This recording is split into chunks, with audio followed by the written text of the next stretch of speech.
Cuando abrí la puerta del garaje y vi el viejo Ford Fiesta 2010, azul y ya descolorido por el tiempo, sentí que mi corazón se hundía. Ese auto era todo lo que quedaba del hombre con el que viví 30 años de mi vida. Con sus más de 200.000 kilómetros recorridos, los arañazos en los costados y el discreto golpe en el parachoques, parecía tan cansado como los recuerdos que guardaba. Mi nuera miró el auto y se rió, inclinándose para susurrarle algo a mi hijo, lo suficientemente alto para que yo lo oyera, ni siquiera para dejar algo que valiera la pena, solo esta chatarra. Fingí que no me importaba, pero unas horas después, al encender el auto, vi algo extraño en el GPS. Encontré un mensaje oculto que mi difunto esposo me había dejado, y lo que descubrí a continuación me hizo temblar de pavor. Pero antes de continuar, verifica si ya estás suscrito al canal y escribe en los comentarios. ¿Desde dónde estás viendo este video? Nos encanta saber hasta dónde están llegando nuestras historias. Me llamo Elena, tengo 61 años, y hasta hace 3 semanas creía que conocía a mi esposo Carlos perfectamente. Estuvimos casados por casi 3 décadas.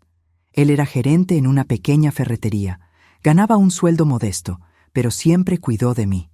Nunca tuvimos mucho, pero tampoco nos quejamos. Nuestra casa era rentada, un sencillo dúplex en un barrio de clase media-baja en la Ciudad de México. Nuestros 2 hijos, Amanda y Rafael, ya estaban casados y con sus propias familias. Carlos siempre pareció preocupado por el dinero. Recortaba cupones, regateaba en las tiendas, insistía en reparar las cosas rotas en lugar de comprar nuevas. «Necesitamos ahorrar para cuando seamos viejos, Elena», solía decir.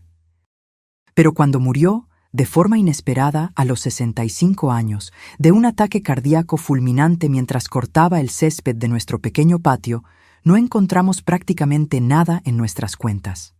Solo 1,200 pesos mexicanos en la cuenta de ahorro y aquel viejo Fiesta azul. Nuestra casa, que siempre pensé que estaba hipotecada, en realidad era rentada. El apartamento que supuse que estaba comprando para nuestro retiro aparentemente nunca existió. No había seguros, inversiones, nada.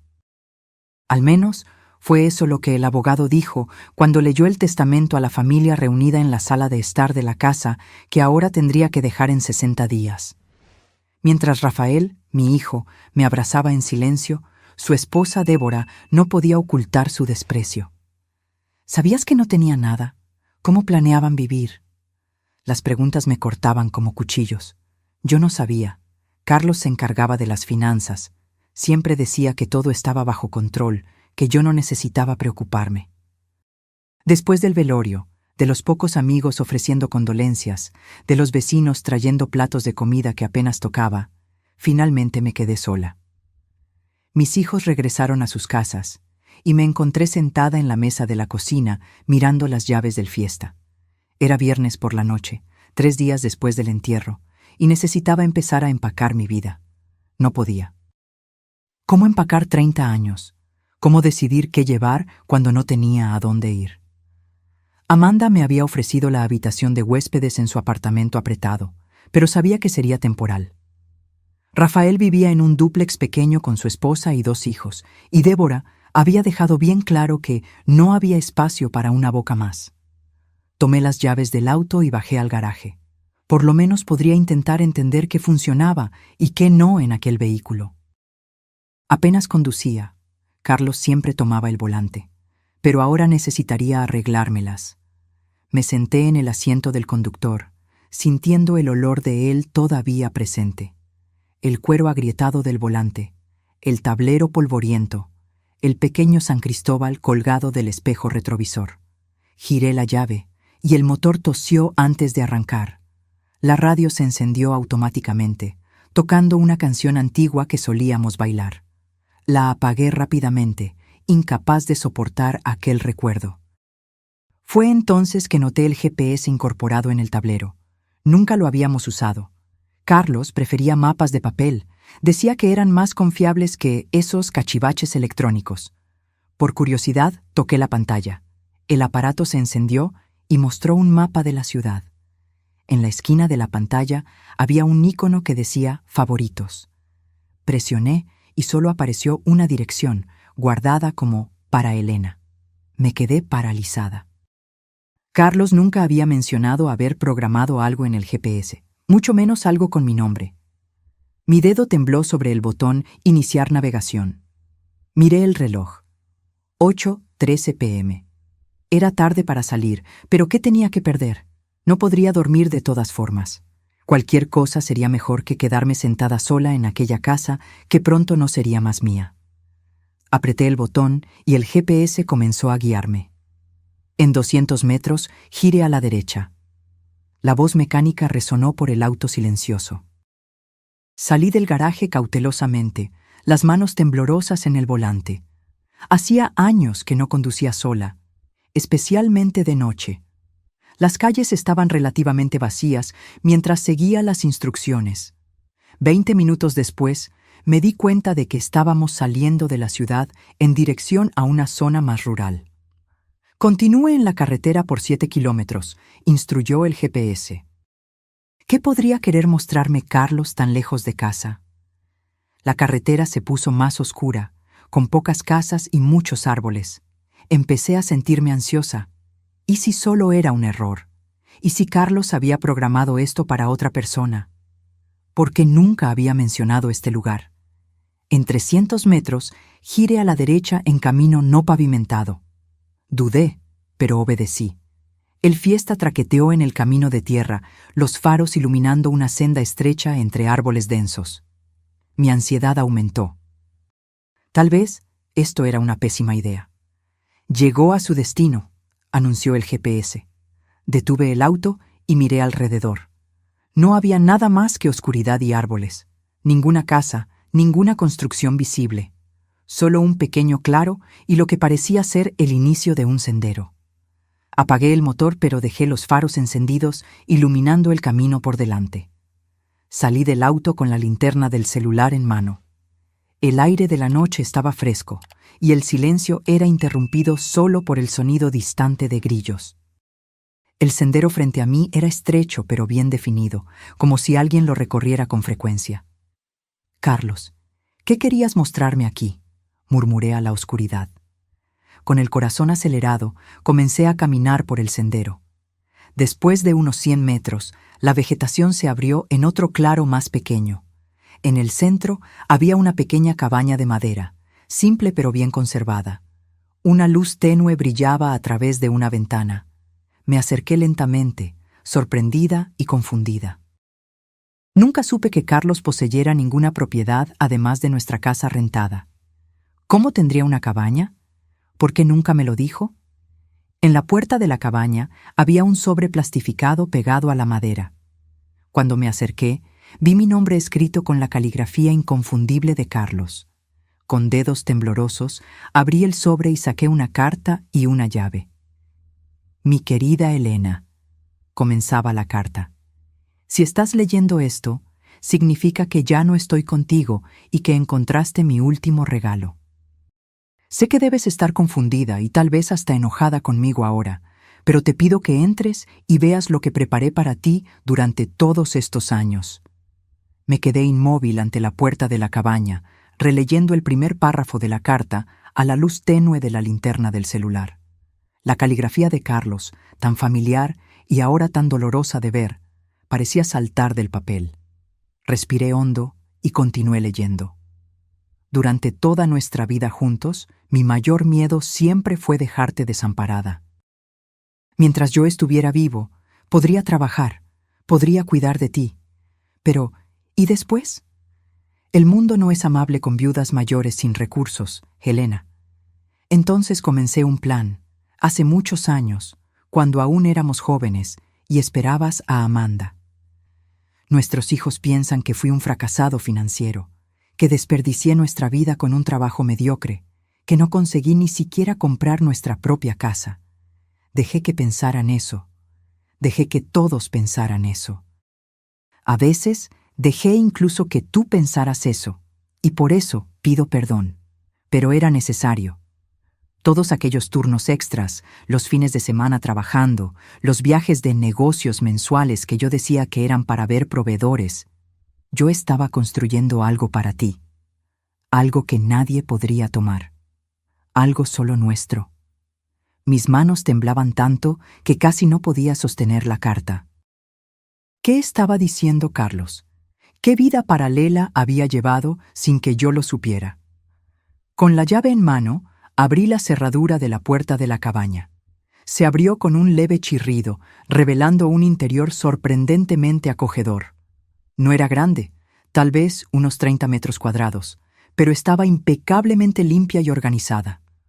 Una pequeña sala con un sofá simple, una mesa de madera con 2 sillas, una cocineta básica en la esquina. Había una puerta que presumiblemente llevaba a un dormitorio. En la pared opuesta a la puerta vi una fotografía enmarcada. Era nuestra, del día de nuestra boda.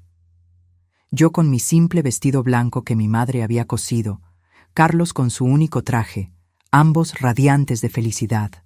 Al lado, más fotografías. Amanda naciendo, Rafael dando sus primeros pasos, nuestras escasas vacaciones en la playa, nuestro aniversario de 25 años. En el centro de la mesa había otro sobre, más grande que el primero. Me acerqué lentamente y me senté, sintiendo el peso de los últimos días presionando mis hombros. Abrí el sobre con cuidado.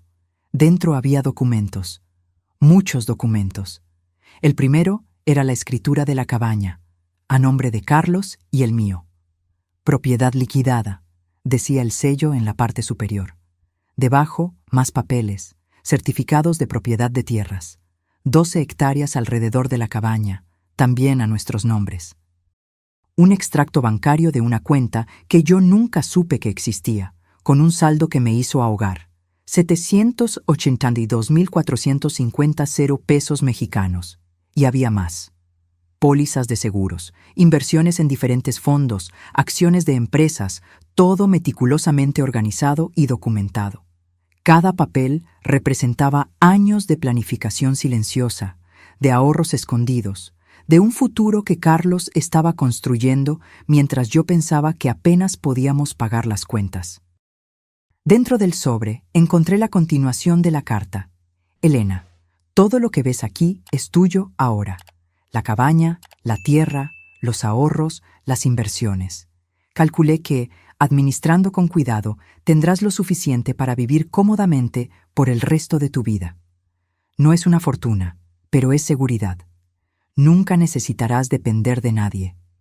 Elegí no incluir esto en el testamento oficial porque no quería que nadie lo supiera, ni siquiera nuestros hijos. No porque no confíe en ellos, sino porque aprendí a lo largo de los años que el dinero cambia a las personas, y principalmente porque quería que esta fuera una conversación entre nosotros dos, incluso si yo ya me hubiera ido. Debes estar preguntándote por qué mantuve todo esto en secreto. ¿Por qué viví como si fuéramos casi pobres cuando teníamos todo esto guardado? La verdad es que vi a muchos amigos perderlo todo por ostentar un poco de éxito. Vi a familias mendigando préstamos, a parientes distantes apareciendo con peticiones, a emprendimientos fracasados porque alguien creía que les sobraba el dinero. Decidí, entonces, vivir por debajo de nuestras posibilidades. Guardar cada centavo extra. Invertí en tierras cuando eran baratas, en acciones de empresas sólidas. Hice todo esto poco a poco, con paciencia, sin alardes. En el cajón de la mesa encontrarás el contacto del señor Augusto, un abogado que me ayudó a organizar todo esto. Él está al tanto de la situación y te ayudará a transferir todo oficialmente a tu nombre. Confío en él completamente. Abrí el cajón mencionado, y de hecho, allí estaba una tarjeta con el nombre y teléfono de un abogado. También había una pequeña caja de madera. La abrí y encontré otro trozo de papel, con una lista de contraseñas. Cuentas de banco, caja fuerte, alarmas. Volví a la carta que continuaba. Tal vez estés molesta conmigo por haber mantenido este secreto. Lo entiendo. Pero quiero que sepas que cada día en que parecía que yo estaba siendo excesivamente económico o preocupado por el dinero, Estaba pensando en ahora, en este momento en que estarías sola y necesitarías mantenerte. Una última cosa. En el dormitorio hay una pequeña caja fuerte empotrada en la pared detrás del cuadro de nuestra primera casa. La contraseña es la fecha del día en que nos conocimos. ¿Te acuerdas? En la parada del autobús durante aquella lluvia terrible. Dentro de ella hay una sorpresa más para ti. Con el corazón latiendo fuerte, fui hasta el pequeño dormitorio. Era simple, con una cama de matrimonio y un armario de madera. En la pared, el cuadro mencionado, una acuarela de la casa donde vivimos en los primeros años de casados. Lo retiré y allí estaba la caja fuerte. Digité la contraseña 09051979. La caja fuerte se abrió con un clic. Dentro había una caja de terciopelo azul oscuro. La abrí lentamente. Era un collar de oro con un dije de zafiro, la piedra que Carlos siempre decía que combinaba con mis ojos. Nunca tuve una joya así, nada ni remotamente parecido. Junto al collar, una última nota. Para que siempre recuerdes que, incluso en las dificultades, siempre fuiste mi tesoro más preciado. Te amaré por siempre, Carlos. Las lágrimas que había contenido hasta entonces vinieron como un torrente incontrolable. Me senté en la orilla de la cama, el collar en una mano, las cartas en la otra, llorando por este hombre que había pasado décadas construyendo un futuro para mí, en silencio, sin reconocimiento, sin que nadie lo supiera. En ese momento, entendí que nunca había conocido a mi esposo por completo.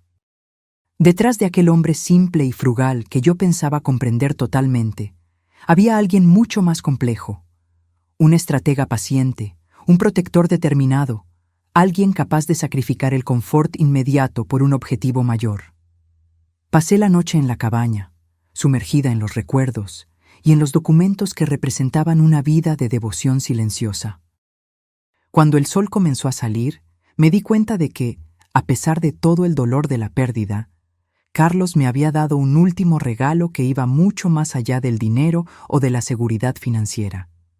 Me había dado la posibilidad de un nuevo comienzo. A la mañana siguiente salí de la cabaña al aire fresco del campo. El sol iluminaba las 12 hectáreas de tierra que ahora eran mías. Una propiedad que, según los documentos, Carlos venía comprando poco a poco, parcela por parcela, durante los últimos 20 años.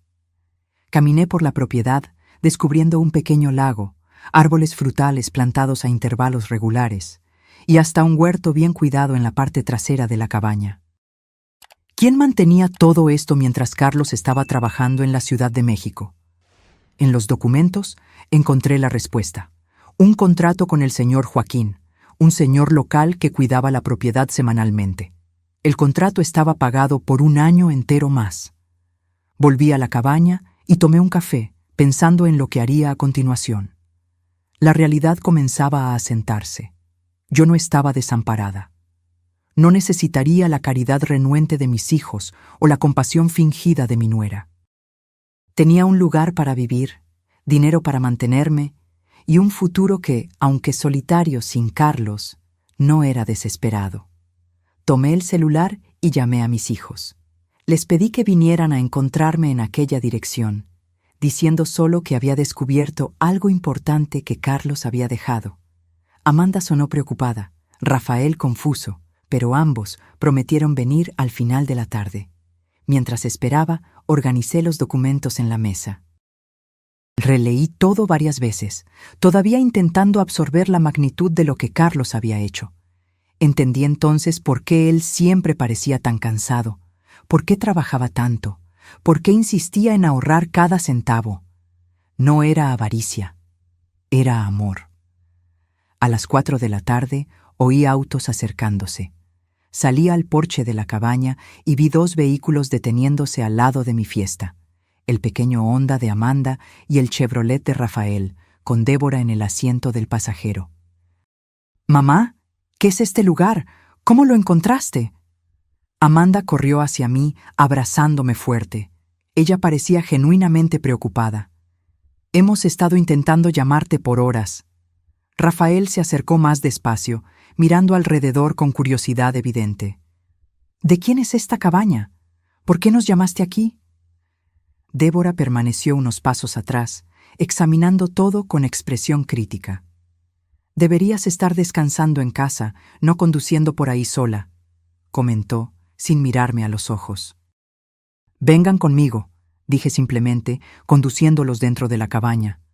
Los tres se detuvieron en la entrada, sorprendidos con el interior acogedor y bien cuidado. Siéntense, indiqué la mesa donde los documentos estaban dispuestos. Tengo algo que mostrarles. Les conté entonces sobre el GPS en el auto, sobre cómo había seguido las coordenadas la noche anterior, sobre lo que había encontrado. Les expliqué sobre los documentos, sobre la estrategia financiera de Carlos, sobre la vida doble que él había creado, no por deshonestidad, sino por precaución y amor. Amanda comenzó a llorar cuando mostré los valores de las cuentas e inversiones. Rafael se quedó en silencio, mirando fijamente la escritura de la propiedad con nuestros nombres. Débora palideció visiblemente. Les estoy mostrando esto porque son mi familia, expliqué. Quiero que sepan que estoy bien, que no necesitan preocuparse por mí. Su padre cuidó de todo. ¿Por qué nunca nos lo contó? Rafael finalmente habló, su voz temblorosa. ¿Por qué vivir como si estuviéramos siempre al borde de la quiebra cuando teníamos... ¿esto? Le pasé la parte de la carta donde Carlos explicaba sus motivos. Rafael leyó en voz alta, su voz quebrándose en las últimas palabras. Amanda se secó las lágrimas. Él siempre fue tan discreto, tan reservado sobre el dinero. Recuerdo cómo se molestaba cuando pedíamos juguetes caros o ropa de marca. Él estaba enseñándonos a valorar lo que importa, respondí, entendiendo ahora más claramente las actitudes de Carlos. Él quería que fuéramos felices con poco, porque sabía que la verdadera riqueza no está en lo que poseemos. Débora, que había permanecido en silencio, finalmente habló. Entonces, ¿todo esto es tuyo ahora? ¿La cabaña, el terreno, el dinero? Sí, respondí simplemente. Pero mis planes no cambiaron. Voy a seguir viviendo modestamente, como Carlos me enseñó. La única diferencia es que ahora puedo hacerlo en mi propio espacio, sin ser una carga para nadie. Algo se encendió en sus ojos, una mezcla de sorpresa, vergüenza y tal vez cálculo. Conocía bien aquella mirada. En los pocos años desde que ella se había casado con Rafael, yo había visto aquella expresión siempre que se mencionaba el dinero. Bueno, esto es una gran sorpresa, murmuró. Estamos muy felices por ti, por supuesto. Y si necesitas ayuda para administrar todo esto, Rafael tiene experiencia con inversiones, ¿no es así, querido? Mi hijo parecía incómodo. Mamá sabe lo que está haciendo, Débora. Además, papá ya proveyó un abogado para ayudarla. Pasamos las horas siguientes explorando la propiedad juntos. Les mostré el lago, los árboles frutales, el huerto. Amanda sugirió que podríamos hacer un almuerzo familiar allí todos los meses. Rafael, siempre práctico, comenzó a hacer planes para mejorar el camino de acceso. La propiedad se ubicaba cerca del hermoso pueblo de Huasca de Ocampo. Cuando el sol comenzó a ponerse, Amanda me abrazó fuerte. Voy a extrañarte en la ciudad, pero estoy feliz de que tengas este lugar. Parece algo que papá haría, cuidando de ti incluso después de irse. Rafael también me abrazó, sosteniéndome por más tiempo de lo habitual. Perdóname, susurró. Debí haber insistido más en ayudarte, en lugar de dejar que Débora... No completó la frase, pero no era necesario. Está todo bien, respondí. Ustedes no sabían. Nadie sabía. Mientras ellos se preparaban para irse, Débora se acercó a mí con una sonrisa que no alcanzaba sus ojos. Elena, necesito pedirte disculpas por lo que dije el día del testamento, sobre que Carlos no había dejado ni para un funeral decente. Fue cruel y equivocado. La miré, viendo no solo la falsedad de sus palabras, sino también algo más, el arrepentimiento no por la crueldad, sino por haber subestimado a mi esposo, por haber juzgado nuestra vida basada solo en lo que podía ver. No tienes que disculparte, Débora, respondí tranquilamente. En realidad, tenías razón. Carlos no dejó dinero para un funeral. Hizo algo mucho mejor, dejó recursos para que yo continuara viviendo. Ella abrió la boca para responder, pero no encontró palabras. Con un asentimiento rígido, se dirigió al auto de Rafael. Me quedé en el porche mientras los dos autos se alejaban por el camino de tierra, ahora iluminado por el último brillo del atardecer. El peso que había cargado en los días desde la muerte de Carlos, el miedo al futuro, la humillación de la aparente pobreza, la angustia de la dependencia, comenzaba lentamente a disiparse. Volví dentro de la cabaña y me senté nuevamente a la mesa, releyendo la carta de Carlos una vez más. A la luz suave de la lámpara, noté algo que había escapado a mi atención antes, una nota a pie de página en la última hoja. P.S. Siempre creí que el Fiesta es el auto perfecto para ti. Económico, confiable, discreto. Exactamente como nosotros dos siempre fuimos. Cuida de él como cuidaste de mí durante todos estos años. Sonreí entre lágrimas, entendiendo ahora que incluso el auto, viejo y sin valor, era parte del plan de Carlos. No era solo un vehículo, era el último eslabón en una cadena cuidadosamente forjada de protección y amor. Aquella noche dormí por primera vez en la cabaña, bajo el techo que Carlos había provisto, envuelta en la seguridad que él había construido meticulosamente a lo largo de décadas. El vacío de su ausencia aún dolía, pero ahora estaba permeado por algo nuevo, un profundo sentido de gratitud por el hombre que me había amado tan profundamente, al punto de planear incluso su propia ausencia. Una semana después del descubrimiento de la cabaña, yo ya había tomado una decisión.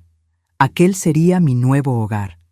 No solo porque era financieramente sensato, sino porque cada rincón de aquel lugar contenía un pedazo de Carlos, de su planificación, su dedicación, su amor. El lunes llamé al señor Augusto, el abogado indicado por Carlos. Él no pareció sorprendido con mi llamada. Su voz es exactamente como Carlos la describió, dijo él con gentileza. Estoy a su disposición, señora. Elena. Su esposo organizó todo con extremo cuidado. En los días siguientes, me encontré inmersa en un mundo de documentación legal, transferencias bancarias y planificación financiera, cosas que Carlos siempre había manejado. El señor Augusto fue paciente, explicando cada detalle, conduciéndome por el proceso de asumir control sobre aquella fortuna inesperada. Su esposo era un hombre extraordinariamente metódico, comentó el abogado durante uno de nuestros encuentros. En 32 años de abogacía, nunca vi a alguien planear con tanta antelación y precisión. Descubrí que Carlos había comenzado este plan justo después del nacimiento de Amanda, nuestro primer hijo. Había abierto una cuenta secreta con una pequeña cantidad, y durante 30 años depositó consistentemente parte de su sueldo allí. Compró la primera parcela de tierra cuando la región aún era completamente rural y poco valorizada, en las afueras de la Ciudad de México, cerca de Huasca de Ocampo, y fue añadiendo más áreas a lo largo de los años. La cabaña fue construida por partes. Primero la estructura básica, después los acabados, el mobiliario simple pero durable, los pequeños detalles que hacían el espacio acogedor. Todo pagado al contado, todo documentado meticulosamente.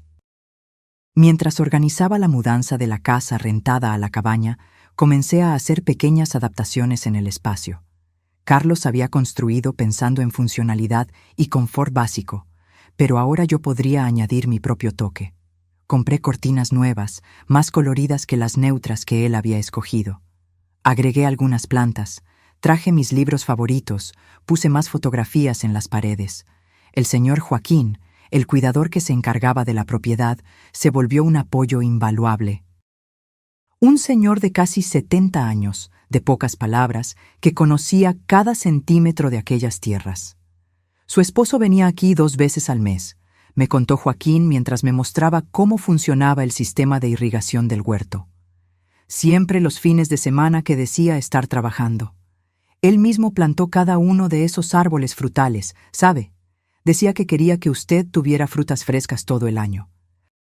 Miré el huerto ordenado, manzanos, naranjos, durazneros, todos en diferentes etapas de crecimiento, e imaginé a Carlos aquí, solo, plantando cada árbol pensando en mí.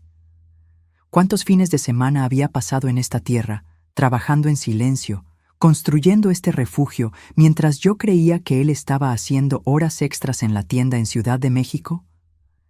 Él hablaba mucho de usted, continuó Joaquín, aparentemente sintiendo mi necesidad de saber más. Siempre decía que usted merecía mucho más de lo que él podía ofrecer abiertamente, que un día entendería por qué él vivía de forma tan económica. Conforme pasaron los días, fui descubriendo más secretos de la propiedad. Un pequeño depósito detrás de la cabaña contenía herramientas de jardinería, todas organizadas meticulosamente. Una colección de semillas guardadas en frascos de vidrio etiquetados con la caligrafía de Carlos. Un cuaderno con anotaciones sobre las plantas, cuándo florecen, cómo cuidar, problemas comunes. Al final del mes, cuando llegó el día de dejar definitivamente la casa rentada, Amanda y Rafael vinieron a ayudarme con la mudanza final. Traje solo lo esencial: ropa, algunos muebles con valor sentimental, álbumes de fotografías, los pocos objetos que realmente importaban. Débora no vino. Rafael explicó vagamente que ella estaba ocupada con los preparativos para un evento de caridad, pero vi la vergüenza en sus ojos. Desde el descubrimiento de la cabaña y del dinero, ella había evitado contacto directo conmigo. «Ella está avergonzada, mamá», me dijo Amanda en un momento en que estábamos solas, organizando mi colección de libros en el pequeño estante de la cabaña. Rafael me contó que pasó días diciendo lo horrible que se sentía por haberte juzgado, por haber dicho aquellas cosas. «Espero que realmente lo sienta», respondí, sin conseguir evitar un toque de amargura. No por los comentarios sobre mí, sino por haber subestimado a su padre, por haberlo juzgado como un fracasado cuando él estaba silenciosamente construyendo todo esto. Amanda abrazó mis hombros. A papá nunca le importó lo que los otros pensaran. A él le importaban los resultados, no las apariencias. Creo que él estaría riendo ahora, sabiendo cómo nos sorprendió a todos. Reflexioné sobre eso mientras terminábamos de organizar mis pertenencias. Carlos, siempre tan discreto, tan silencioso en sus logros, nunca buscando elogios, nunca alardeando lo que hacía. Tal vez él realmente estaba satisfecho ahora, sabiendo que su plan había funcionado perfectamente. Aquella noche, después de que mis hijos se fueran, me quedé sola en la cabaña por primera vez como su moradora oficial. Me senté en el porche con una taza de té, observando el cielo estrellado, tan diferente del cielo urbano que había visto desde la ventana de nuestra casa rentada por tantos años. Al día siguiente, comencé a establecer una rutina. Me despertaba temprano, algo que siempre hice, pero ahora en lugar de preparar el café para Carlos antes de que saliera para el trabajo en la Ciudad de México, lo tomaba sola en el porche, observando el amanecer entre los árboles en Huasca de Ocampo. Después, trabajaba un poco en el huerto con la orientación paciente del señor Joaquín. «Usted aprende rápido», comentó él después de verme arrancar correctamente las malas hierbas sin dañar las plantas de lechuga. «Su esposo decía que usted tenía buenas manos para las plantas, pero nunca tuvo espacio para un jardín decente». Era verdad, siempre me gustaron las plantas, pero nuestro pequeño patio en la ciudad apenas permitía algunas macetas. Carlos lo sabía también, aparentemente. Una prueba más de cómo él me observaba, anotaba mentalmente mis deseos y sueños, incluso los más triviales. Pasado un mes en la cabaña, recibí una llamada inesperada. Era Débora. «¿Elena?» Su voz sonaba titubeante, nada parecida a su habitual tono confiado. «Espero no estar molestando». «No lo estás, Débora. ¿Cómo estás?» «Estoy bien, gracias». Hubo una pausa incómoda. Me gustaría saber si puedo ir a visitarte, sola, Hay algo que necesito decirte personalmente. Confieso que me sorprendió. Desde la revelación sobre la herencia de Carlos, Débora se había mantenido distante, comunicándose conmigo solo a través de Rafael. Claro, respondí curiosa. ¿Cuándo te gustaría venir? Mañana, si es conveniente. Por la mañana. Acepté, y al día siguiente, puntualmente a las 10 a.m., oí un auto acercándose. Por la ventana de la cocina vi a Débora salir de su reluciente Audi, pareciendo fuera de lugar en su conjunto de saco y pantalón sastre en el ambiente rural. Abrí la puerta antes de que llamara. «Buenos días, Débora. Entra, por favor». Ella parecía nerviosa, algo inusual para alguien siempre tan segura de sí misma. Aceptó el café que ofrecí y nos sentamos a la mesa de la cocina. «Este lugar es mucho más agradable de lo que imaginé», comentó, mirando alrededor. Cuando Rafael dijo cabaña, pensé en algo más rústico. «Carlos nunca hizo nada a medias», respondí. Incluso viviendo con sencillez, él valoraba el confort. Débora giró la taza entre los dedos, visiblemente incómoda. Finalmente, después de un largo silencio, habló. «Vine a pedirte disculpas, Elena. No solo por las cosas horribles que dije después del funeral de Carlos, sino por cómo te traté durante todos estos años». Me mantuve en silencio, esperando que continuara. «Siempre los vi a ti y a Carlos como fracasados», admitió, las palabras pareciendo doler al salir. «Siempre pensé, ¿cómo alguien puede trabajar por 30 años y no tener nada que mostrar?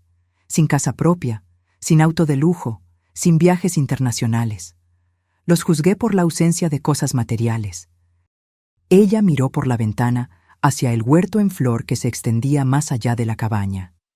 «Pero ahora me doy cuenta de que estaban construyendo algo mucho más grande, mucho más significativo que las apariencias que yo valoraba tanto.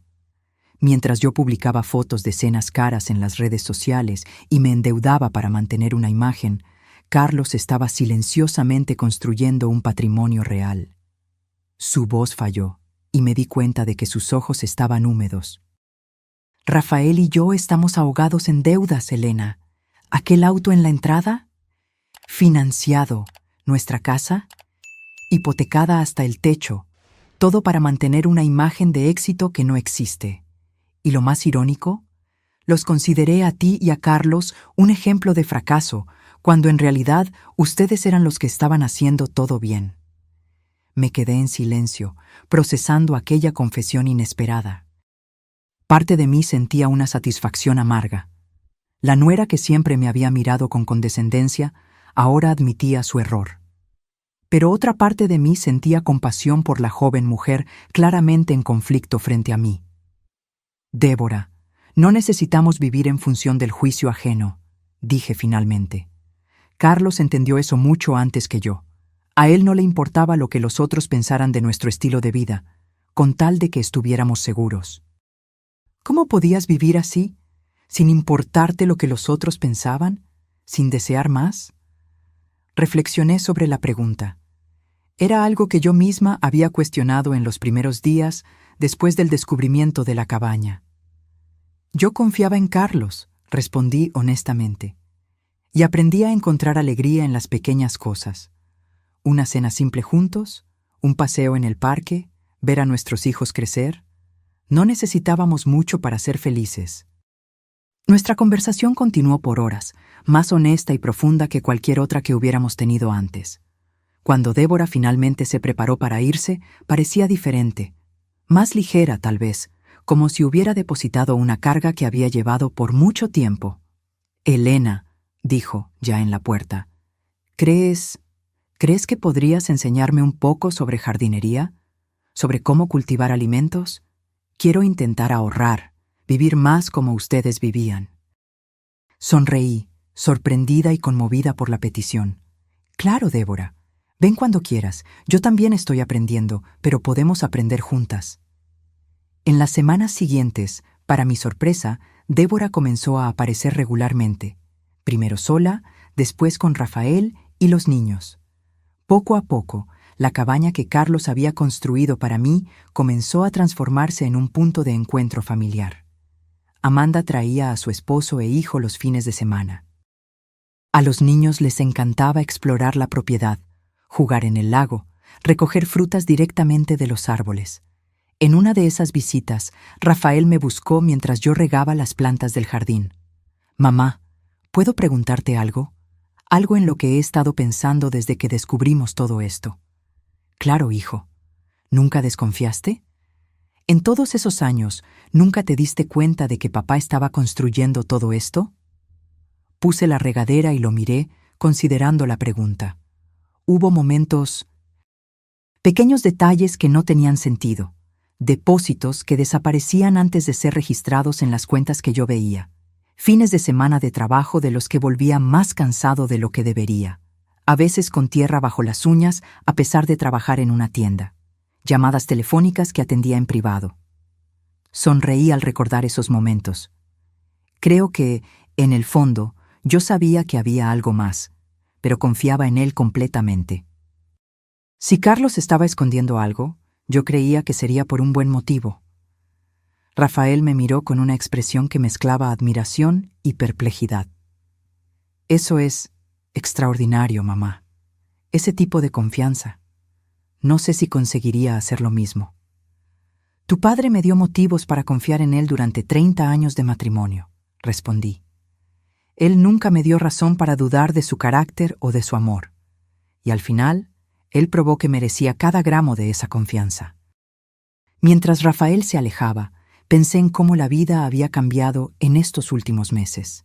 El dolor de la pérdida de Carlos aún estaba allí, un vacío que nunca sería completamente llenado. Pero a su lado había ahora un profundo sentimiento de gratitud, no solo por el confort material que él me había dejado, sino por su visión, su planificación, su determinación en protegerme incluso después de irse. La cabaña, que inicialmente había visto como solo un refugio, se volvía cada vez más un hogar. El lugar donde la familia se reunía, donde yo plantaba mis propias flores, donde sentía la presencia de Carlos en los detalles que él había tan cuidadosamente planeado. Por la noche, sola, yo todavía lloraba a veces. No solo de tristeza, sino de una emoción compleja, una mezcla de pérdida, amor, gratitud y admiración por el hombre extraordinario que había escogido compartir su vida conmigo y que continuaba cuidando de mí incluso después de irse. Hace 6 meses pasaron desde que encontré la cabaña. El otoño llegó, transformando el paisaje en tonos dorados y rojos en las tierras de Huasca de Ocampo. Los manzanos estaban cargados, y yo pasaba las mañanas recogiendo frutas con la ayuda del señor Joaquín, que pacientemente me enseñaba a identificar las que estaban en el punto justo. En una tarde particularmente agradable, mientras organizaba uno de los cajones de la oficina improvisada que había montado en un rincón de la sala, encontré un cuaderno marrón de tapa dura que no había notado antes. Estaba parcialmente escondido bajo otros documentos. Lo abrí con curiosidad y reconocí inmediatamente la letra de Carlos, aquella caligrafía metódica y clara que yo conocía tan bien. Era una especie de diario, pero no el tipo común con entradas diarias sobre sentimientos personales. Era un registro de sus visitas a la propiedad, comenzando 24 años atrás. 17 de marzo de 2001. Compré 2 hectáreas adyacentes más al terreno original. El vendedor pensó que yo estaba loco por querer tierras tan aisladas, pero el precio estaba excelente. Algún día, cuando Elena descubra todo esto, ella tendrá un lugar tranquilo para vivir. Mis ojos se llenaron de lágrimas mientras volteaba las páginas amarillentas. En cada entrada, Carlos detallaba sus actividades: la compra de más tierras, la plantación de árboles, el inicio de la construcción de la cabaña, las mejoras a lo largo de los años. 05 de septiembre de 2008. Terminé el techo de la cabaña hoy. Me tomó más tiempo de lo planeado, pero quise hacer todo con cuidado. Quiero que Elena tenga un lugar sólido, que no necesite reparaciones constantes cuando yo ya no esté aquí. La realidad de su planificación me golpeó con nueva fuerza. Carlos no solo había ahorrado dinero para mí, Él había literalmente construido un futuro con sus propias manos, ladrillo por ladrillo, árbol por árbol. 18 de julio de 2015. Planté durazneros hoy.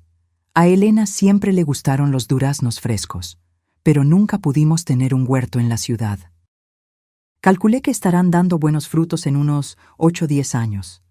Espero estar vivo para verlos, pero si no lo estoy, espero que a ella le guste este regalo tardío. Me senté en la silla, el cuaderno abierto en mi regazo, imaginando a Carlos planeando plazos de maduración de árboles frutales, considerando un futuro en el que él no estaría presente. El pesimismo práctico de sus anotaciones contrastaba con el profundo optimismo del acto de plantar, crear algo que solo daría frutos años después. Continué leyendo, cada página revelando más del hombre con quien había compartido mi vida, pero que, aparentemente, yo nunca había conocido completamente. 02 de noviembre de 2019. El médico encontró algo en el examen. No le dije nada a Elena todavía. No quiero preocuparla sin necesidad. Pero si las sospechas se confirman, necesito acelerar los planes. La cabaña está prácticamente lista, pero aún hay detalles que quiero finalizar. El dinero está invertido de forma segura. Si sucede lo peor, ella estará protegida financieramente. Me congelé. 2019, 5 años antes de su ataque cardíaco. ¿Carlos sabía que estaba enfermo? ¿Por cuánto tiempo cargó ese peso solo? Volteé rápidamente las páginas, buscando más información. Las entradas se volvían más frecuentes, más urgentes. 15/01/2020. Confirmado, es un problema cardíaco grave. El médico recomendó cirugía, pero las chances no son buenas. Decidí no contarle a Elena por ahora. ¿Para qué? Ella solo se preocuparía, y no hay mucho que se pueda hacer aparte de lo que ya estamos haciendo. Estoy tomando los medicamentos, siguiendo la dieta. Mientras tanto, trabajo lo máximo que puedo aquí en la propiedad. Quiero dejar todo perfecto para ella. Una ola de choque recorrió mi cuerpo, rió mi... ¿Carlos había pasado los últimos 4 años de su vida sabiendo que estaba muriendo? Todos aquellos almuerzos ligeros que él insistía en comer, la caminata diaria que comenzó para mantenerse en forma, ¿eran parte de un régimen médico que él me escondía? Las últimas páginas del diario eran esporádicas, con entradas más breves, como si cada palabra exigiera esfuerzo. 07 de junio de 2023. Programé el GPS hoy. Parece una tontería, pero es importante que Elena encuentre este lugar cuando yo ya no esté aquí. Pensé en simplemente darle la dirección, pero ella merece la jornada del descubrimiento. Merece sentir lo que sentí todas las veces que vine para acá. La anticipación, la sensación de algo especial esperando al final del camino. La última entrada era de apenas algunas semanas antes de su muerte. 23 de marzo de 2024. Ya no tengo energía para trabajar en la propiedad como antes. Le pedí al Señor, Joaquín, que asuma más responsabilidades. Él aceptó, sin hacer preguntas, aunque sospecho que él lo sabe. Siento que mi tiempo se está acabando, pero estoy en paz. Hice lo que pude para garantizar que Elena esté bien. Todo lo que construí, planté, ahorré, todo fue por ella. Solo espero que ella entienda por qué mantuve el secreto. No era desconfianza, era amor. Quería protegerla no solo de la inseguridad financiera, sino también del dolor de verme disminuyendo poco a poco. Prefiero que ella me recuerde fuerte, incluso si eso significa irme sin aviso. Cerré el cuaderno, incapaz de contener las lágrimas. Carlos había enfrentado su muerte inminente con la misma aproximación metódica y pragmática con que conducía todo en su vida. Había planeado, calculado, preparado todo, no solo el aspecto financiero, sino incluso cómo yo descubriría su último regalo. Y él había escogido sufrir solo, cargar el conocimiento de su enfermedad en silencio, para ahorrarme el dolor prolongado de verlo languidecer. No sabía si debía sentir gratitud por esta última protección o dolor por haber sido privada de la oportunidad de despedirme adecuadamente, de hacer sus últimos años más confortables, de decir todas las cosas que quedaron por decir. Aquella noche llamé a mis hijos. Necesitaba compartir este descubrimiento con ellos. Necesitaba que alguien más supiera la verdadera historia del hombre extraordinario que había sido su padre. Amanda lloró al teléfono. Rafael permaneció en silencio por largos momentos antes de decir, con la voz embargada, «Él fue más fuerte de lo que cualquiera de nosotros imaginaba». Al día siguiente, le pedí al señor Joaquín que viniera a conversar conmigo. Cuando se sentó a la mesa de la cocina, puse el diario frente a él. «Usted sabía sobre la enfermedad de él, ¿verdad?». El viejo cuidador asintió lentamente. Su esposo me hizo prometer que no le contaría a nadie. Dijo que era mejor así. ¿Por cuánto tiempo lo supo? Casi 5 años, por lo que entendí.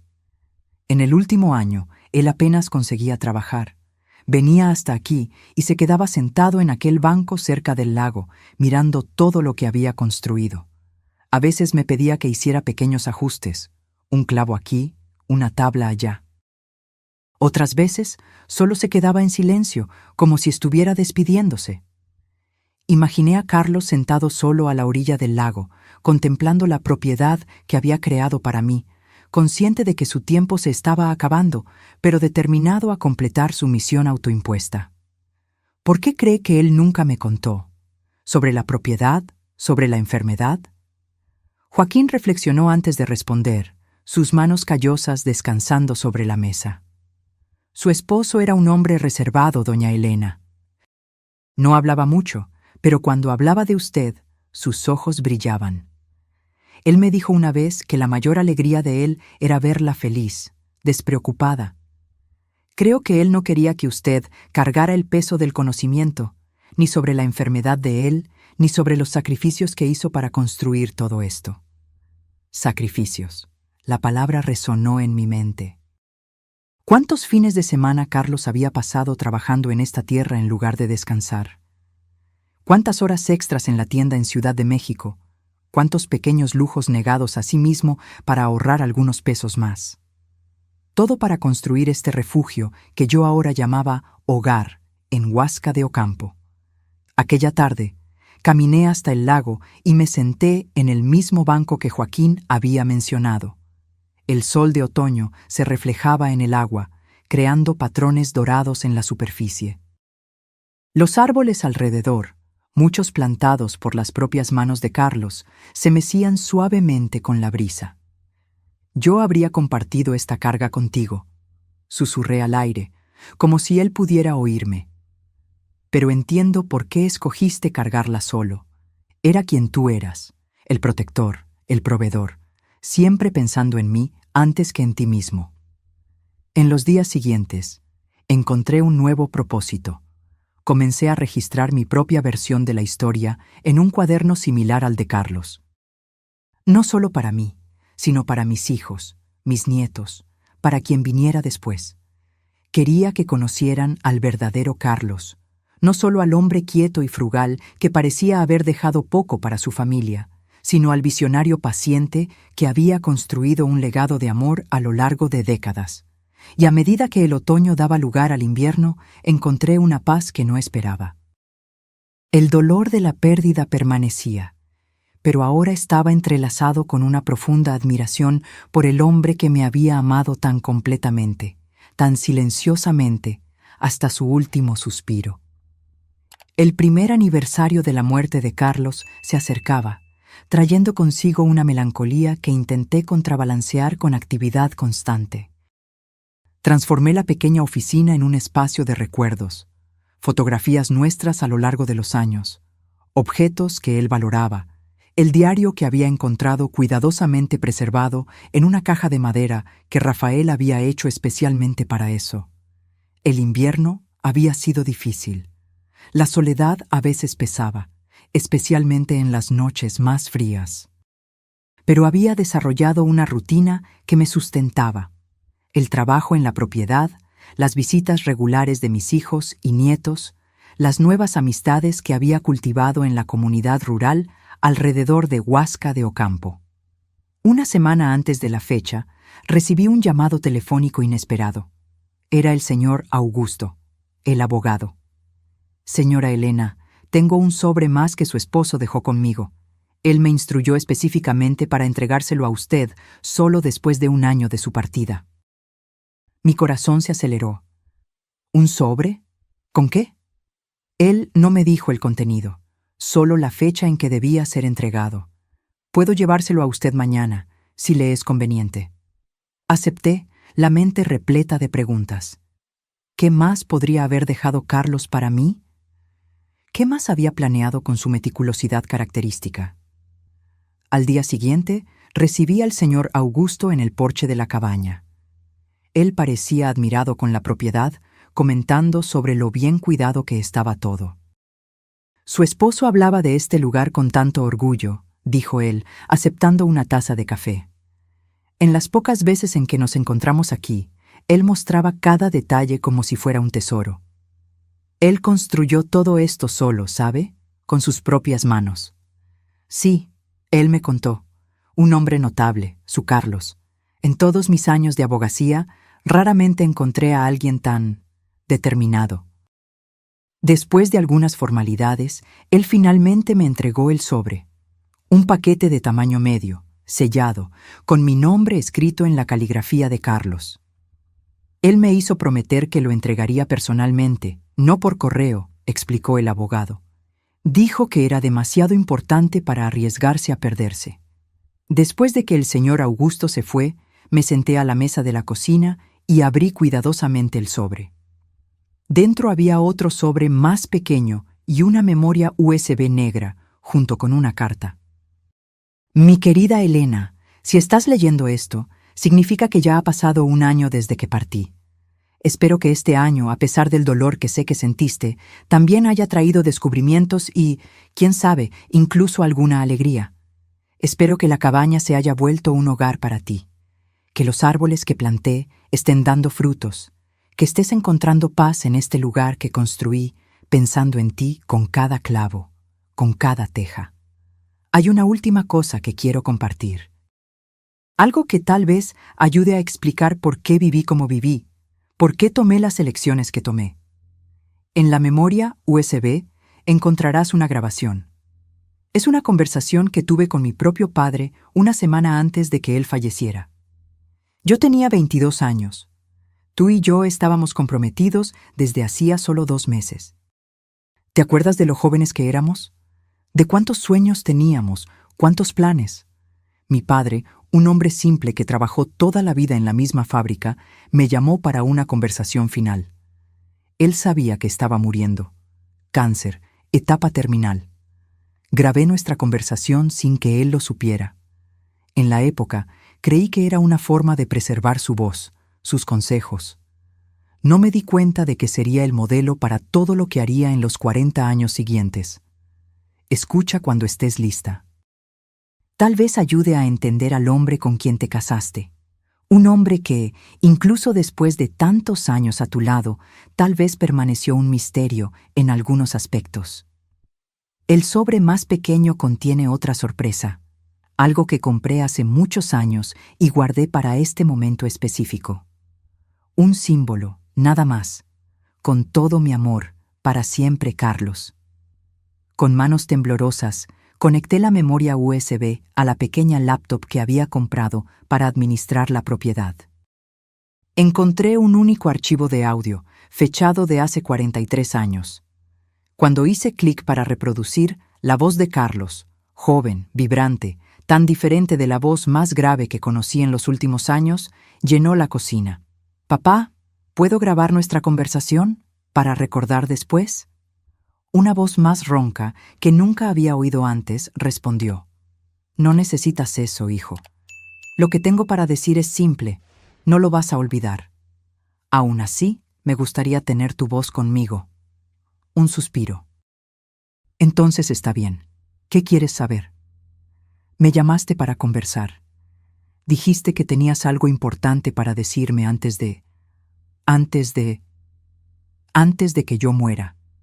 Puedes decirlo, hijo. Es la verdad. No hay por qué esconderla. Hubo una pausa, y entonces la voz del padre de Carlos continuó, más suave. Te vas a casar pronto, con una buena muchacha. Estoy feliz por eso, aunque no esté aquí para verlo. Quiero darte un consejo, el único que realmente importa. El mismo que mi padre me dio, y el padre de él antes de eso. Otra pausa, más larga. El valor de un hombre no está en lo que posee, sino en lo que protege. ¿Entiendes lo que quiero decir? No es el tamaño de la casa lo que importa. Es si mantiene a tu familia seca cuando llueve. No es el modelo del auto. Es si lleva a tu familia con seguridad a donde necesita ir. Lágrimas escurrían por mi rostro mientras oía al hombre que nunca conocí articular la filosofía que había definido la vida de Carlos. Tu madre nunca tuvo joyas caras, nunca tuvo ropa de marca, pero nunca faltó comida en nuestra mesa. Nunca tuvimos que escoger entre medicina y renta, nunca tuvimos que rogar por ayuda. Eso es dignidad, hijo. Eso es lo que un hombre debe ofrecer a su familia, no lujo, sino seguridad. No apariencia, sino substancia. La voz del padre de Carlos falló un poco y oí el sonido de un vaso siendo colocado sobre una mesa. Veo a jóvenes hoy comprando autos que no pueden pagar, casas que los esclavizan con deudas, todo para impresionar a personas que no se importan con ellos. No seas así.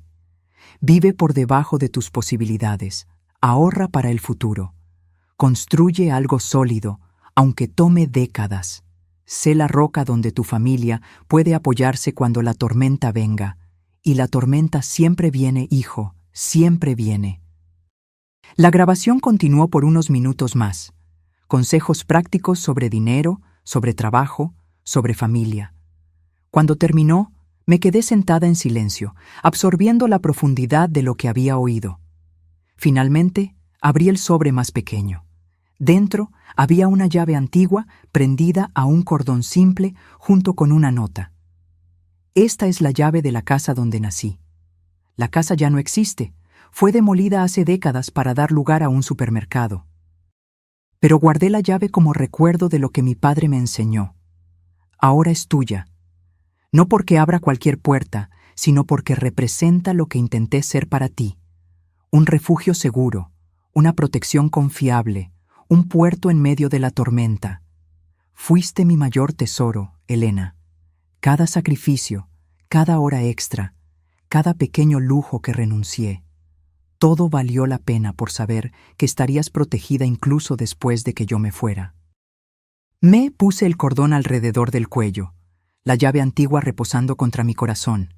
Era pesada, sustancial, como el amor que Carlos había demostrado silenciosamente por tantos años.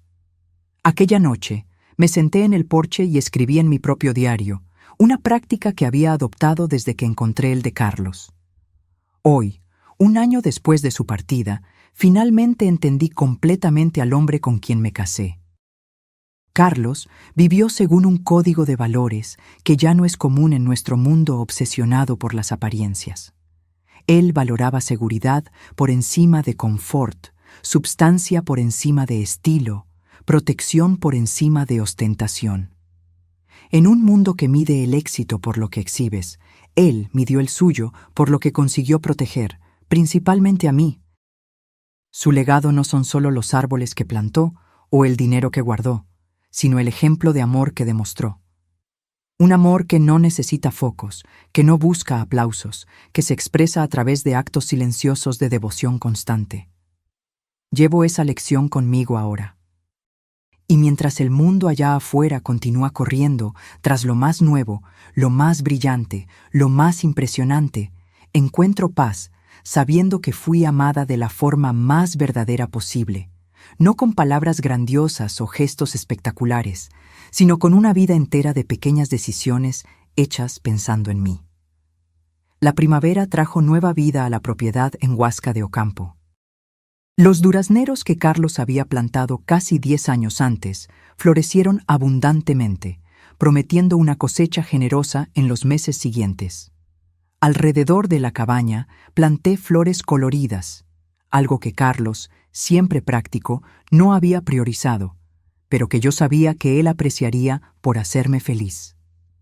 En una mañana soleada de abril, recibí una visita inesperada. Un auto que no reconocí se detuvo al inicio del sendero que llevaba a la cabaña.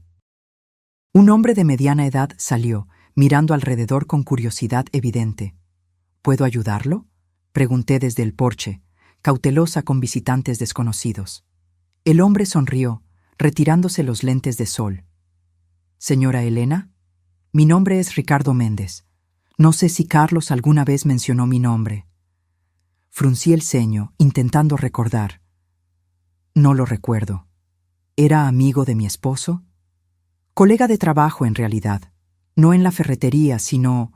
Bueno, es sobre eso que vine a conversar. ¿Puedo tener unos minutos de su tiempo? Intrigada, lo invité a entrar. Servimos café en el porche, aprovechando el clima agradable. Ricardo parecía incómodo, inseguro sobre cómo empezar. Señora Elena, trabajo para una empresa de inversiones inmobiliarias. Me enteré de su pérdida solo recientemente, y creí que tal vez Carlos no tuvo tiempo de explicar todo sobre los negocios que hacíamos juntos. Sentí una ola de confusión. ¿Negocios? Carlos trabajaba en la ferretería.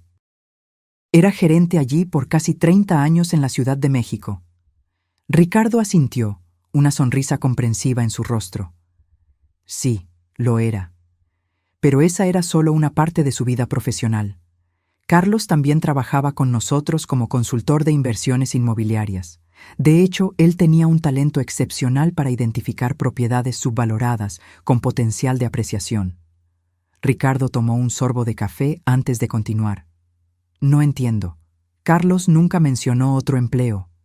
Él era muy discreto sobre eso, Ricardo explicó gentilmente. Comenzó hace unos 25 años, casi por casualidad. Carlos vino a nuestra oficina para obtener información sobre un terreno. Este terreno, de hecho. Él gesticuló hacia la propiedad a nuestro alrededor. En la conversación, demostró un conocimiento notable sobre valores de tierra en la región, tendencias de desarrollo, factores que influencian la apreciación a largo plazo. Ricardo tomó un sorbo de café antes de continuar. Mi padre, que era el fundador de la empresa, le ofreció un trabajo de medio tiempo como consultor. Carlos se rehusó inicialmente, pero mi padre insistió en al menos pagar por sus opiniones sobre algunos terrenos que estábamos considerando. Fue así que comenzó. Yo estaba aturdida. ¿Me está diciendo que Carlos tenía un segundo empleo secreto durante todos esos años? No exactamente un empleo regular. Él nos ayudaba a evaluar propiedades, principalmente en áreas rurales como esta, alrededor de Huasca de Ocampo. A veces, hacía esto remotamente, analizando datos y mapas. Otras veces, visitaba los lugares personalmente. Eran aquellos viajes de negocios mensuales para ver proveedores, me imagino. Carlos tenía una intuición natural para lo que funcionaría a largo plazo. Su especialidad eran inversiones de horizonte extendido, propiedades que no darían retorno inmediato, pero que se apreciarían significativamente en 15, 20 años. Recordé los viajes mensuales de Carlos, las horas extras los fines de semana. Todas las piezas comenzaban a encajar de una forma que nunca había imaginado. Él era pagado por esto, continuó Ricardo. Muy bien pagado, de hecho. Carlos insistía en recibir parte de su compensación en participaciones en las propiedades que ayudaba a identificar, en lugar de solo dinero. Con el tiempo, esto se acumuló substancialmente. ¿Qué exactamente quiere decir con substancialmente?, pregunté, mi voz casi un susurro. Ricardo abrió su maletín y retiró una carpeta de documentos. Este es el motivo de mi visita, de hecho. Carlos poseía participaciones minoritarias en 17 emprendimientos diferentes a través de nuestra empresa. Centros comerciales, condominios residenciales, edificios comerciales, todos seleccionados con aquella mirada de largo plazo que era su marca registrada. Él empujó la carpeta en mi dirección. Estos son los documentos detallando esas participaciones, que ahora son suyas por derecho. Intentamos contactarla antes, pero solo recientemente descubrimos sobre esta propiedad. Con manos temblorosas, abrí la carpeta. Había contratos, extractos financieros, proyecciones de rendimientos. Números que hacían la cuenta bancaria que Carlos me había dejado parecer casi insignificante en comparación. La última evaluación total de esas participaciones, Ricardo dijo suavemente, es de aproximadamente 8.7 millones de pesos mexicanos. El mundo pareció girar a mi alrededor. Me apoyé en la silla, incapaz de hablar. Carlos nunca le contó, ¿verdad? Ricardo preguntó gentilmente. Moví la cabeza, las lágrimas comenzando a empañar mi visión. Nunca. Él me dejó esta propiedad, algo de dinero en cuentas e inversiones. Creí que era todo. Ricardo sonrió tristemente. Conociendo a Carlos, no estoy sorprendido. Él siempre fue extremadamente reservado sobre su riqueza. En la empresa, sabíamos que él vivía muy por debajo de sus posibilidades, pero respetábamos su privacidad. Él mencionó una vez que prefería construir patrimonio a exhibirlo. El valor de un hombre no está en lo que posee, sino en lo que protege, susurré, recordando las palabras del padre de Carlos en la grabación. Exactamente, Ricardo concordó, pareciendo impresionado. Él dijo eso algunas veces. Era casi un mantra para él. Miré nuevamente los documentos, intentando comprender la magnitud de lo que estaba viendo. Todos esos años, mientras ahorrábamos para comprar un sofá nuevo o pensábamos 2 veces antes de cenar fuera. Él estaba construyendo un imperio silencioso, Ricardo completó. No para ostentar, sino para garantizar su futuro. Carlos rehusó varios aumentos, ¿sabía? Prefería recibir en participaciones en los negocios. Decía que el dinero se gasta, pero las buenas inversiones crecen con el tiempo. En ese momento, recordé todas las veces en que Carlos había rehusado compras que podíamos haber hecho, de todas las veces en que él insistió en arreglar algo roto en lugar de reemplazarlo. No era por mezquindad o falta de recursos, era parte de una filosofía de vida más profunda, una visión de largo plazo que yo nunca había comprendido completamente. ¿Por qué nunca me contó?, pregunté, más para mí misma que para Ricardo. El hombre consideró la pregunta por un momento. No puedo responder con certeza, claro, pero mi padre, que trabajó con Carlos por más tiempo, siempre dijo que él tenía un miedo casi supersticio. Ricardo, interrumpí, una súbita realización me golpeó. Él sabía que estaba enfermo. En los últimos años. Sí, Ricardo confirmó con un suspiro. Él nos contó sobre su problema cardíaco hace unos 4 años. Fue cuando comenzó a organizar todo más meticulosamente, transfiriendo documentos a nombre de ustedes dos, garantizando que todas las participaciones estuvieran debidamente registradas. Él preparó todo, murmuré. Hasta el último detalle, Ricardo concordó.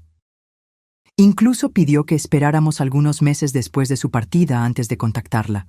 Dijo que quería que usted tuviera tiempo para acostumbrarse a las primeras revelaciones antes de conocer el resto.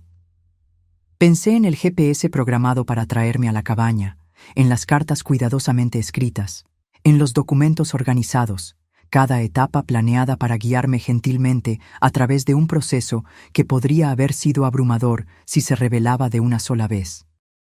Hay una cosa más, Ricardo agregó, retirando un sobre final de su maletín. Carlos pidió que yo entregara esto personalmente, después de explicar sobre las inversiones. Acepté el sobre, reconociendo inmediatamente la caligrafía de Carlos.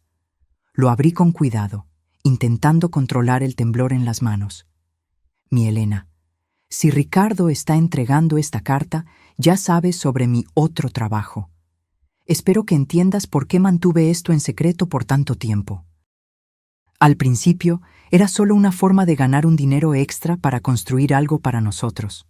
Conforme el éxito de las inversiones creció, comencé a temer que la riqueza pudiera cambiar nuestra vida de maneras que yo no deseaba.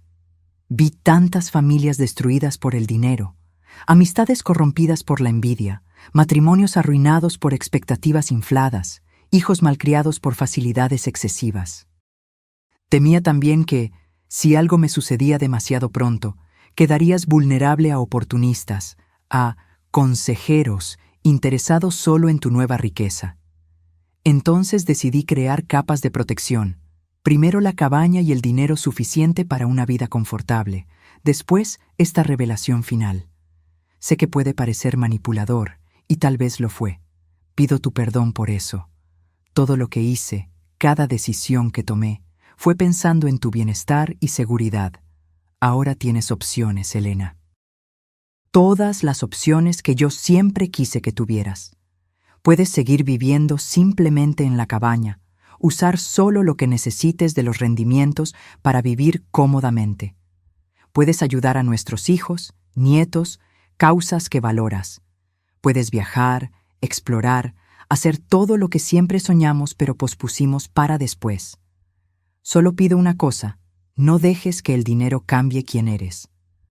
La mujer simple, gentil y generosa con quien me casé, que encontraba alegría en las pequeñas cosas, que valoraba a las personas por encima de las posesiones. Esa es la verdadera riqueza que tuvimos. Siempre fuiste mi tesoro más precioso. Para siempre tuyo, Carlos. Cuando terminé de leer, las lágrimas corrían libremente por mi rostro. Ricardo discretamente me entregó un pañuelo, esperando pacientemente que yo recuperara la compostura. Él era un hombre extraordinario, comentó Ricardo suavemente. Todos en la empresa lo respetaban profundamente.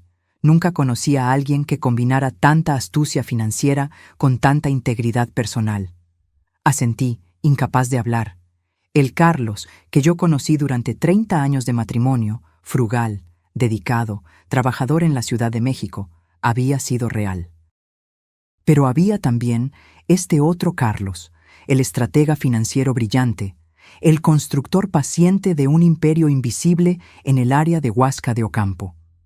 En los días siguientes, mientras trabajaba con Ricardo para entender el alcance completo de lo que Carlos había construido, oscilé entre admiración, confusión e incluso momentos de rabia por la magnitud del secreto que él había mantenido. ¿Cómo pudimos haber compartido una vida por tantos años, con una parte tan significativa de ella escondida de mí? Pero a medida que organizaba los documentos, aprendiendo sobre cada inversión, cada propiedad, cada decisión estratégica que él había tomado a lo largo de las décadas, comencé a ver un patrón claro, una coherencia absoluta entre el Carlos que yo conocía y el hombre de negocios que había permanecido en las sombras. Cada inversión reflejaba sus valores. Preferencia por proyectos con beneficios comunitarios, evitando emprendimientos que pudieran perjudicar a pequeños comerciantes locales, priorizando sostenibilidad ambiental décadas antes de que se volviera moda. El mismo hombre que arreglaba nuestras cosas en lugar de reemplazarlas, había insistido en prácticas sostenibles en sus emprendimientos inmobiliarios. El mismo hombre que ahorraba centavos en el supermercado había donado anónimamente para causas locales a través de fundaciones ligadas a sus inversiones. 3 semanas después de la visita de Ricardo, reuní a mi familia en la cabaña. Era un domingo soleado, perfecto para un almuerzo al aire libre.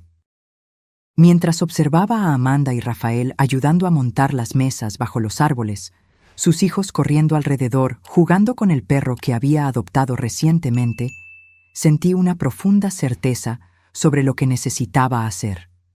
Débora, que en los últimos meses se había vuelto sorprendentemente cercana, ayudaba en la cocina, preparando una ensalada con verduras frescas del huerto. ¿Está todo bien?, preguntó, notando mi silencio contemplativo.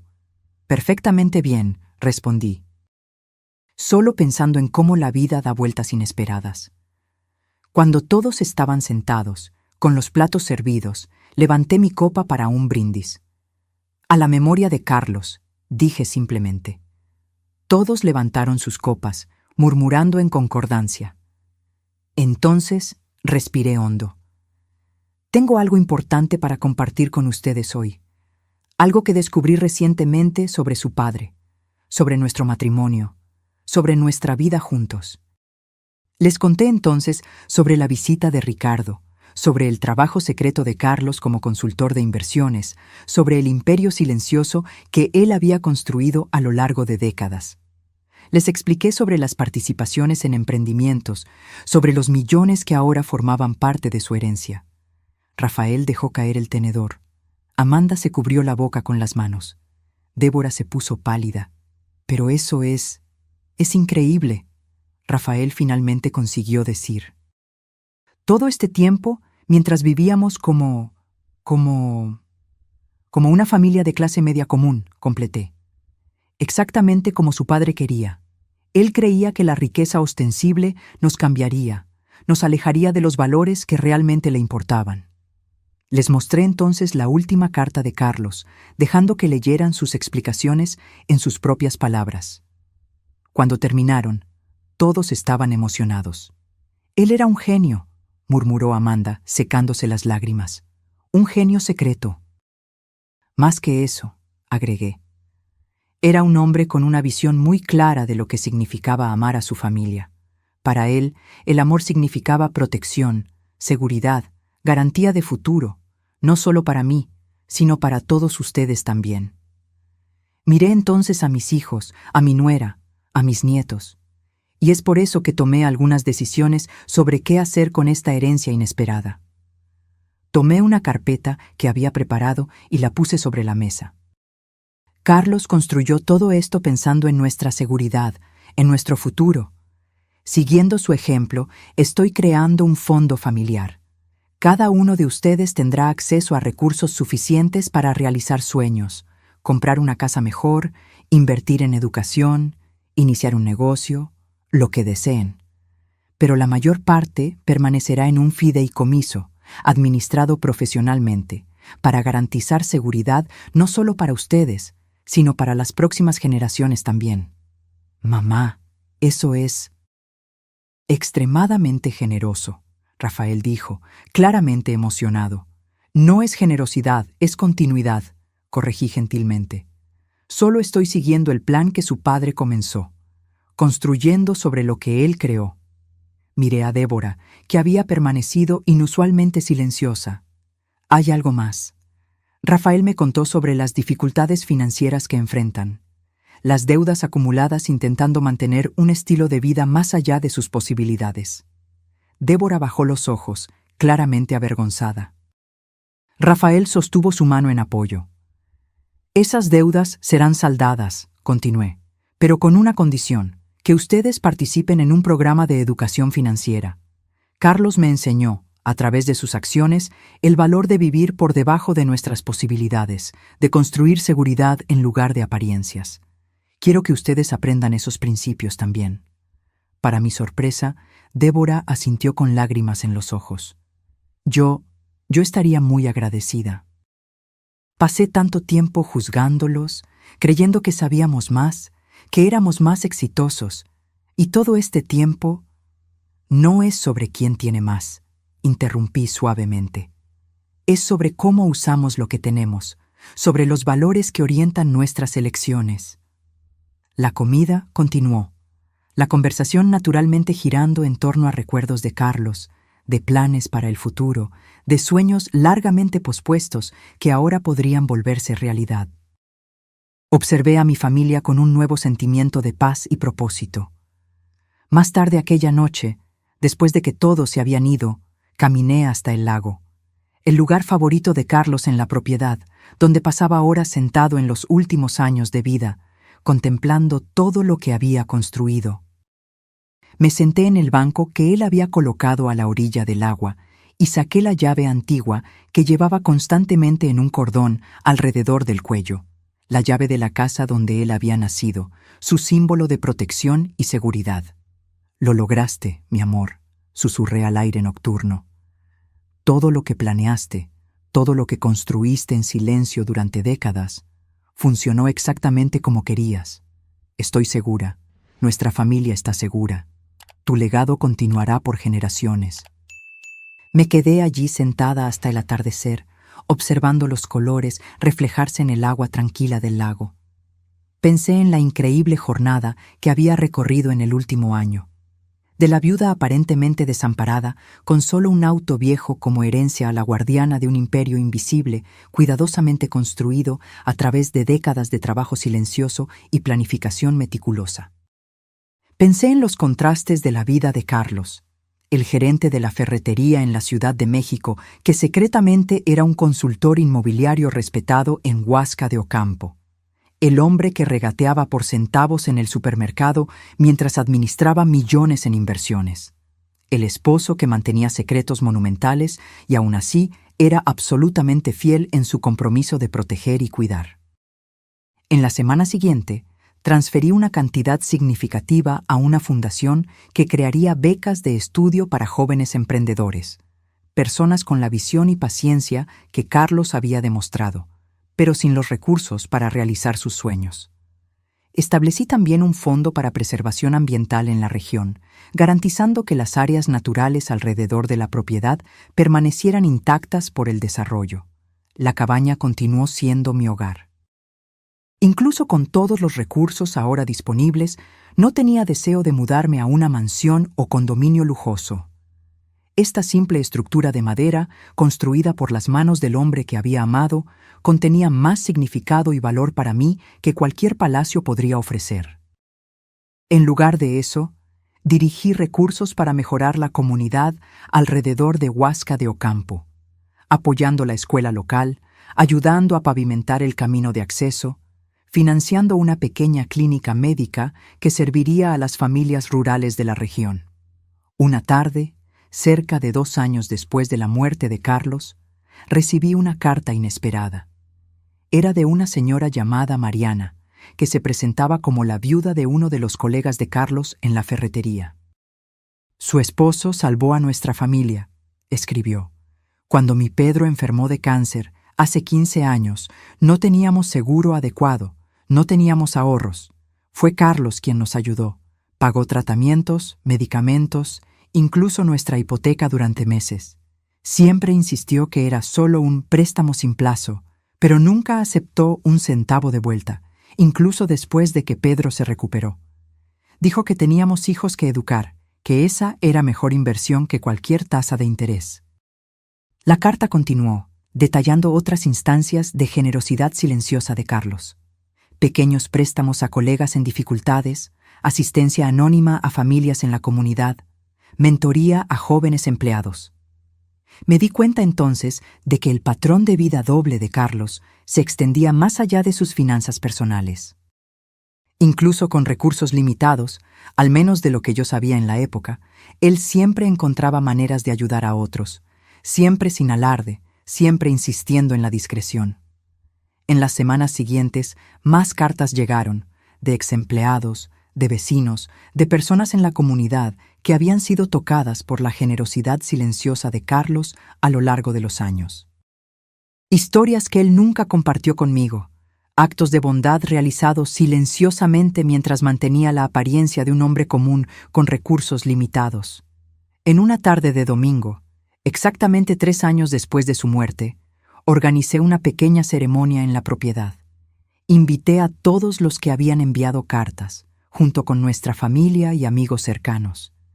En el centro del huerto plantamos un árbol en su memoria, un roble, fuerte y duradero como el legado que él había dejado.